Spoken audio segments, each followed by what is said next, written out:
आज की बैठक पे आप क्या कहना चाहेंगे? सबसे पहले यह भीम के बाद में होता है।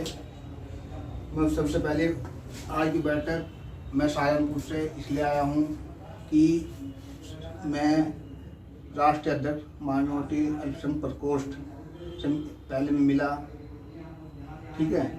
अब मैं ये कहना चाहता हूँ, जो उत्तर प्रदेश के अंदर जंगल राज चल रहा है, बीजेपी गवर्नमेंट ये बोल रही थी पहले कि हम बेटी पढ़ाएंगे और बेटी बचाएंगे। ना तो बेटे सुरक्षित है और ना आम आदमी सुरक्षित है। दिन पर दिन बलात्कार हो रहे हैं, दिन पर दिन हत्याएं हो रही है।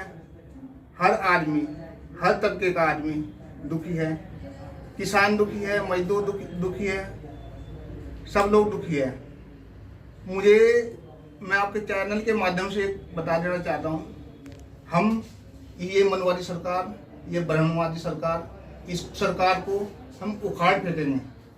हम लोगों ने जो 200 साल अंग्रेजों ने राज किया, हमने उनको भगा दिया। 2022 के अंदर हमारी पूरी तैयारी है। पूरी 403 सीटों पर हम उम्मीदवार उतारेंगे अपने, और मालिक ने चाहा हम कम से कम हमारा 100 विधायक जिताने का टारगेट है। चाहे उसके लिए हमें अपने लोगों को जो हमारे से नाराज है, जो हमारे से किसी कारण से दूर चले गए हैं, उन लोगों को हम साथ लाएंगे। और साथ ला के मिल के जो दलित संगठन है, जो मुस्लिम संगठन है, जो ओबीसी संगठन है, उनको इकट्ठा करेंगे। इकट्ठा करके उन लोगों को एक साथ लाएंगे, एक मंच पे लाएंगे, और उसके बाद चुनाव लड़ा जाएगा। और चुनाव में 2022 में हमारी जीत होगी, 100% जीत होगी। और इस मनवादी सरकार को हम उखाड़ फेंकेंगे, चाहे इसके लिए हमें रास्ता कुछ भी अख्तियार करना पड़े। हम इस सरकार को ये बता देना चाहते हैं, ये सरकार को इस बात का एहसास होना चाहिए कि 74 साल से जो 2 पार्टी जिनको एक ही आदमी चलाता है, उसका नाम है मोहन भागवत। मैं डरता नहीं किसी से, मोहन भागवत हो, नरेंद्र मोदी हो, चाहे योगी आदित्यनाथ हो, मैं डरता नहीं किसी से। मैं इस बात को लखनऊ के अंदर आपके चैनल के माध्यम से मैं उन लोगों को ये बता देना चाहता हूँ कि आने वाला टाइम रिपब्लिकन सेना का टाइम है, आने वाला टाइम अम्बेडकरवाद का टाइम है, आने वाला टाइम आम गरीब समाज का टाइम है। हम लोग हर तबके को न्याय देंगे, हर तबके को उसकी पीड़ा समझेंगे, हर तबके को साथ लेके चलेंगे। आप लोगों को ये बता देना चाहते हैं आपके चैनल के माध्यम से कि ये जो गवर्नमेंट है, इस गवर्नमेंट ने क्या किया। पहले वादा किया कि हम जो है सबको न्याय देंगे। आज क्या है, किसान 98 किसान जो खेत में काम करता है, उनके ऊपर भरी सर्दी में पानी के बौछारें छोड़ दी गई। वो 98 किसान मर गए।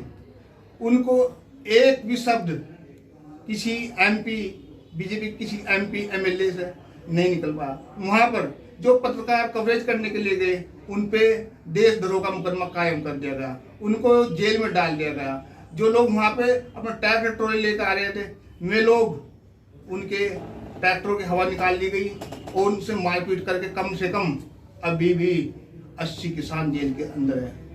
हम लोग पूरा बदला लेंगे, कानून से लेंगे।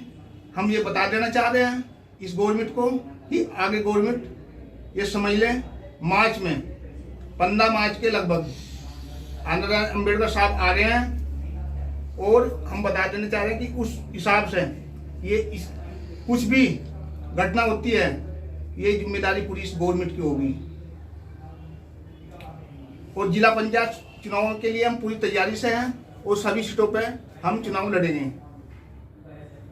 तो जब पार्टी बनती है, सभी पार्टी वाले जाति के लिए, पिछड़े वर्ग के लिए और महिलाओं की सुरक्षा के लिए बात करती है। जहाँ पे पार्टी बन जाती है, ये वादे एक किनारे हो जाते हैं और सरकार एक किनारे हो जाती है। अगर आपकी पार्टी बनी तो ये सारे मुद्दों पे कार्य किया जाएगा कि नहीं? पूरे हमारी पार्टी बन गई है, बायलॉज तैयार हो चुका है, रजिस्ट्रेशन हो चुका है, सब कुछ हो गया है।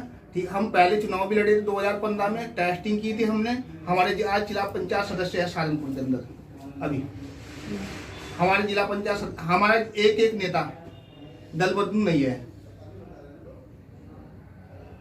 क्योंकि भीमराव अंबेडकर के ही नियमों पे सारी पार्टियां कार्य करने के लिए बात करती हैं, लेकिन जब पार्टी बन जाती है तो वो अपनी नियम और अपने कानून जनता पे थोपने की बात करते हैं। हम लोग तो 74 साल से बैठे हुए थे, केवल कि बाबा साहब के नाम पे काम कर रहे हैं लोग।